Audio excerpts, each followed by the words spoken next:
Good morning. Good morning. Hello. Good morning. I keep forgetting to unmute myself at that last minute. Hello. Welcome back to Teamwork Tuesday. We are so close to spring. I can almost taste it. Fantastic time to be alive. And it's another fantastic Tuesday to have a great conversation. So thank you for joining us today. If you're joining us for the first time, we want to welcome you to Getting to Unstuck. This is a conversation that we have every Tuesday, and we're focused on what it's like to be a leader, to be part of a team, and how we can do better, and how us choosing to reclaim the areas of our humanity only results in good things for all of us. Speaking of results in good things for all of us, before we get into today's conversation, which is going to be fantastic, March 28th. Carol, do you want to let us know about March 28th? Sure. March 28th, we're going to do a replay on our workshop from February. We're going to invite more folks to be involved in our workshop, which is called, now I've forgotten the name of the workshop. The future is whole human connection. The future is whole human connection. And everyone who comes on board for that workshop on March 28th at 8 a.m. Pacific will have an opportunity to walk away with a tool that is going to help you in your leadership, help you in your connection with your people, whether it's your family or your community or the folks that you work with, and to be able to see a live coaching demonstration. Mm-hmm. So see what coaching is all about, because it is all about connection. It is. So it's going to be a live workshop, and it's going to be 90 minutes. And so we strongly invite you to join us for it, because if you've not experienced a live coaching workshop before, we would be thrilled to have you join us and experience the power of what that kind of an experience can offer you. And limited seats. Oh, and there's limited seats. That is actually true. That is not a sales ploy. That is actually the truth. There are limited seats. So today we're going to be talking about what playing favorites says about your leadership. So I don't know if you've ever thought about this. If you play favorites with your team, do you even know how to recognize if you are? It may seem like the path of least resistance at times if you are someone who is who's given into it. But there's a bigger question about what is it telling you and your team about your leadership and how you show up. Yeah. Mm-hmm. So we know that there are some pain points, and I'm not sure, Colin, whether your pain point is actually quiet enough to talk. My pain point. Yes, no, I'm good now. I think the dog has settled down.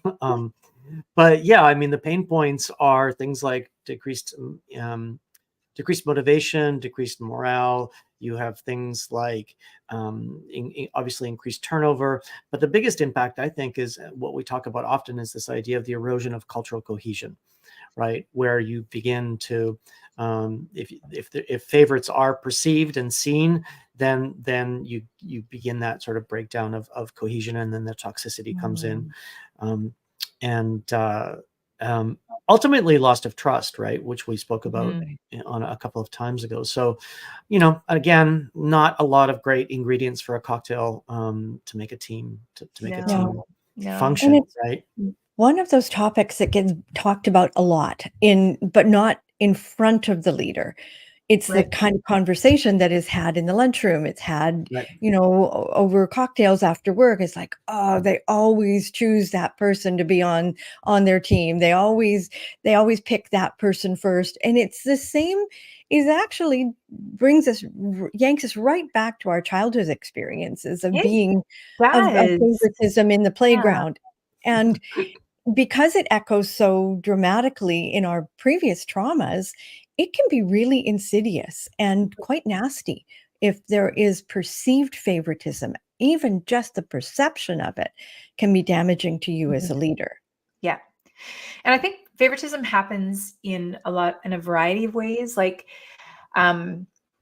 sometimes it is just because it's the path of least resistance. It could be that that's the person that has been around the longest, or they're the, it could just be that we, as leaders, if we fall into that habit, we're just thinking about it in terms of the most efficient way to do things, or, well, I just know that, or it could be a variety of reasons. It could be pure Sure. ego because that person is the person that doesn't push back and challenge you in anything. It's kind of endless.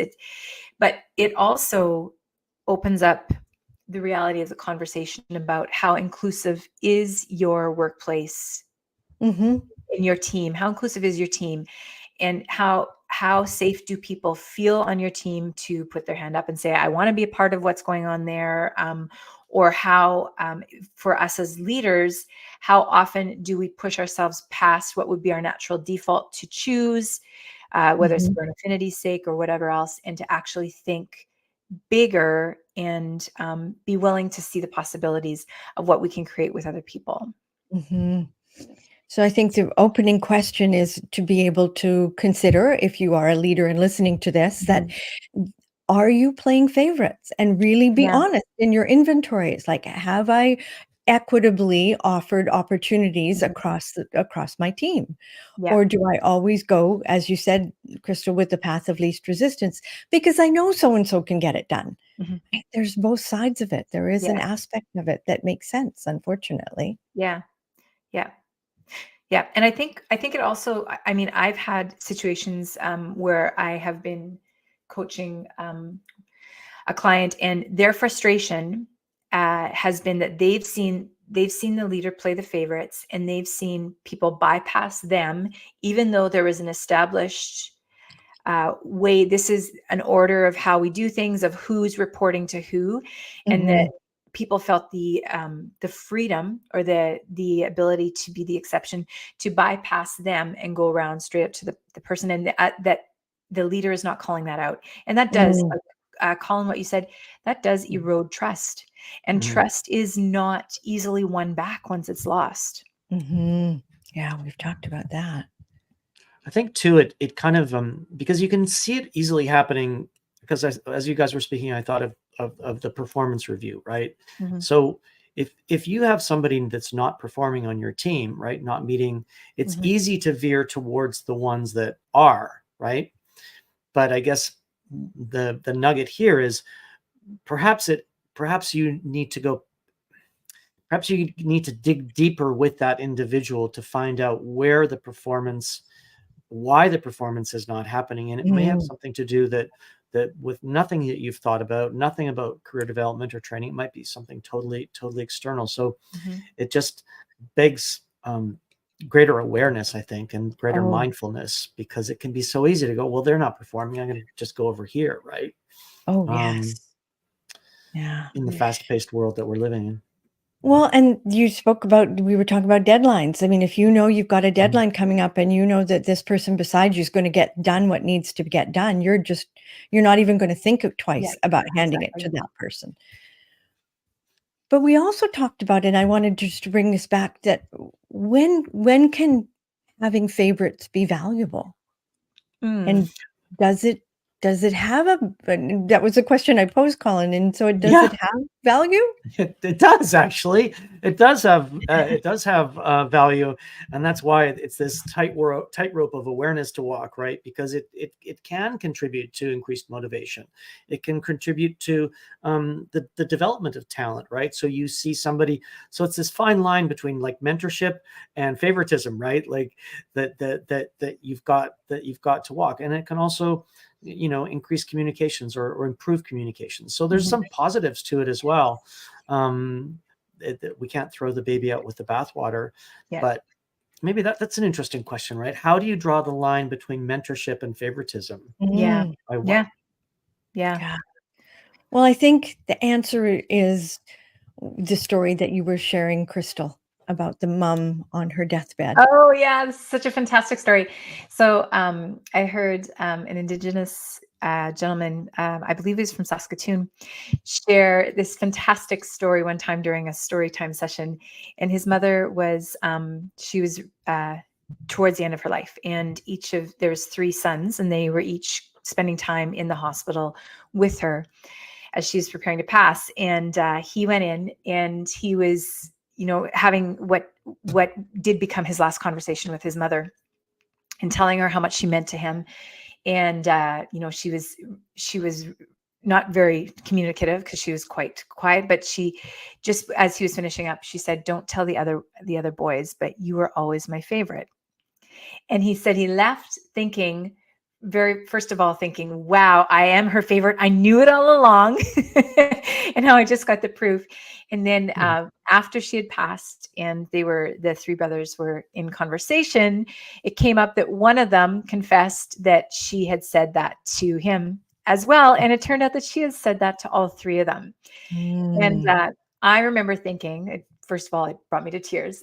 I remember thinking at that time, wow, how amazing to think that you are the favorite. What is it about the element of someone treating you as so favored, that what does that bring out in you, and what does it allow you to start to believe about yourself and what you're capable of doing? It's a beautiful proposition.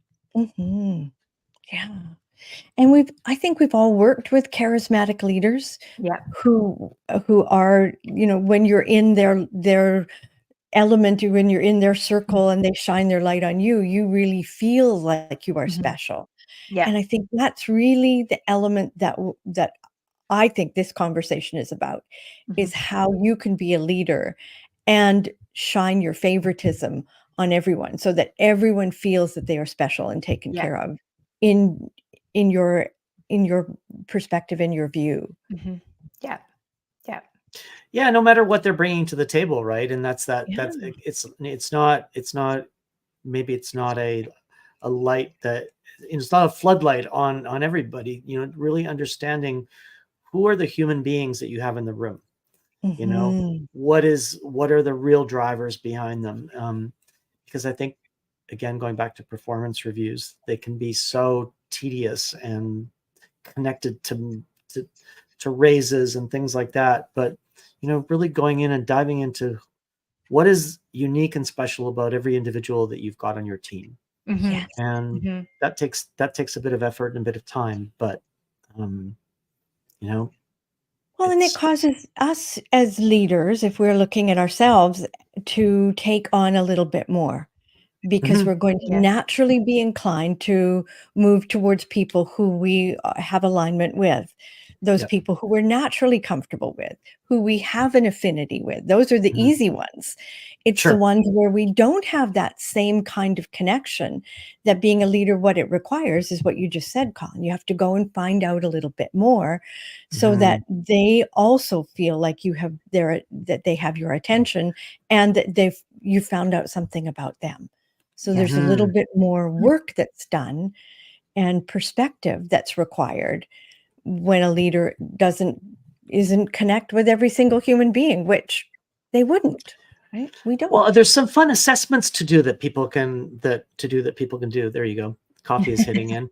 I shared it with you guys recently, and we'll have to put it up in the show notes, because it was I think it was how to discover your, I forget what it was, but there could be fun play with sort of assessments and characters, and it's like, oh, you're more this and I'm more that, and you're an introvert. Of course, they're much more in depth than introvert extrovert now, but maybe we could put some of those in the resources. Well, even the high exactly values. And it's interesting, because I would almost question whether it's more work to learn about people, or if in the end it makes work more easeful to understand and appreciate. Because what we know this as leaders, as coaches, and as in the world that we're in, that what you focus on expands. And so when you focus on what you are grateful for, or when you focus on the potential, when you focus on the possibilities,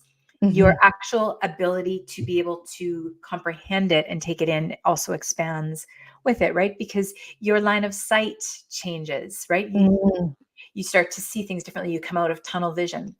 And so when we're thinking about how we can essentially play favorites with all of our people and the people on our team, when we favor something, it's because we found something in it that makes either in that person that connects with us.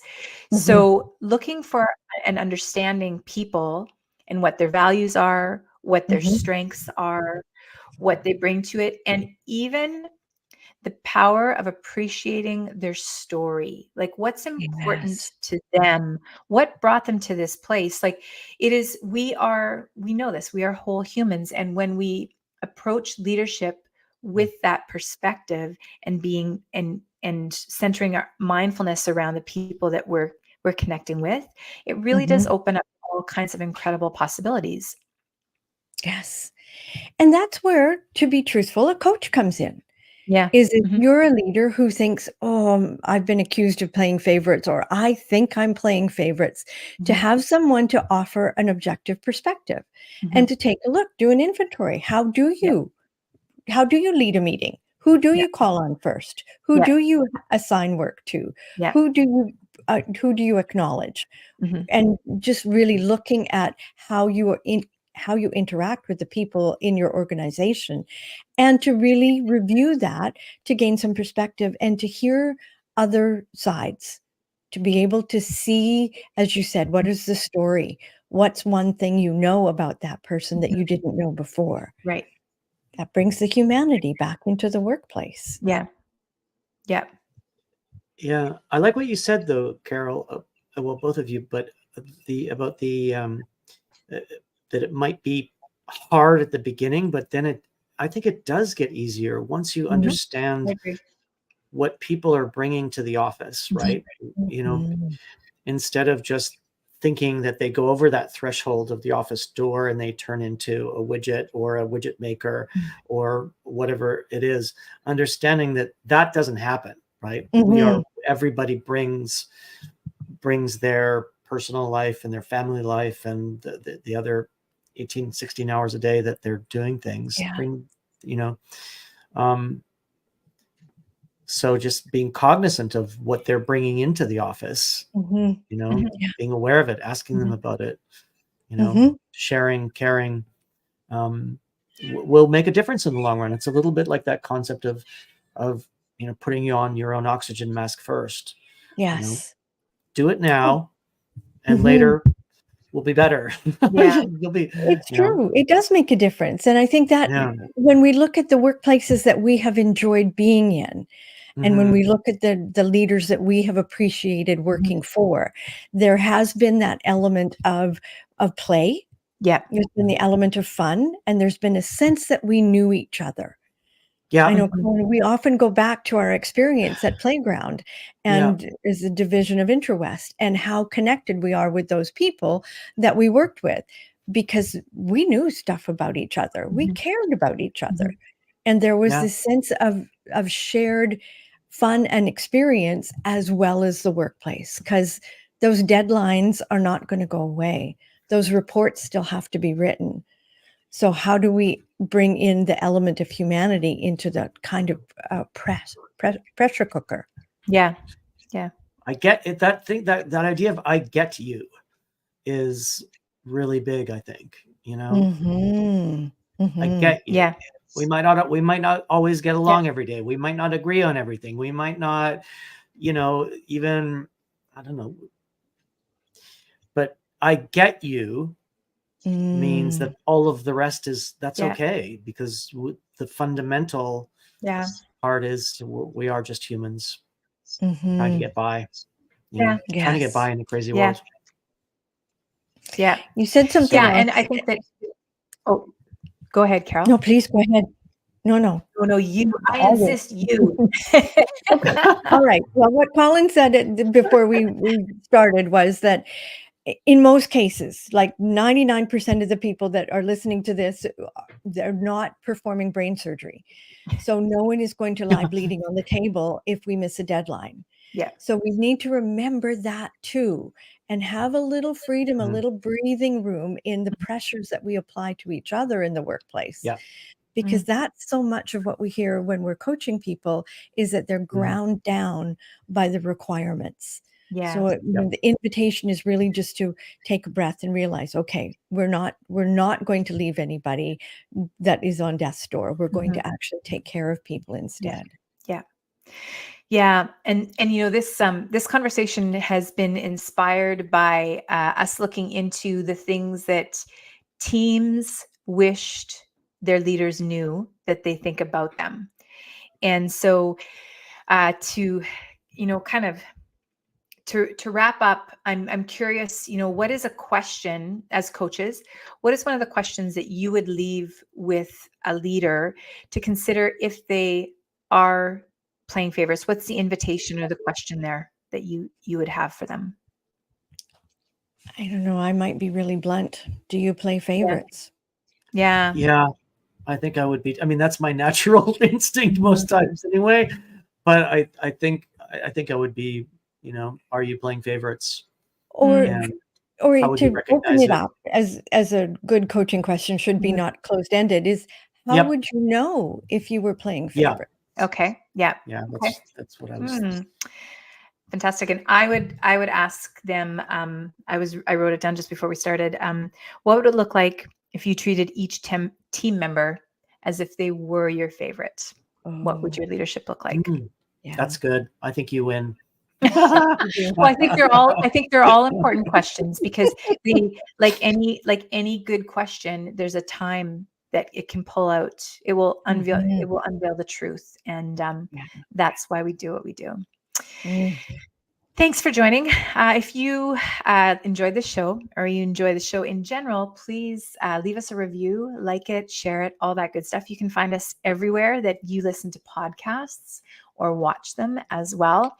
And don't forget to mark in your calendars and to sign up because space is legitimately limited for our free live workshop on March 28th at 8 a.m. Pacific, 11 a.m. Eastern, and 12 noon Atlantic Standard Time here on Turtle Island.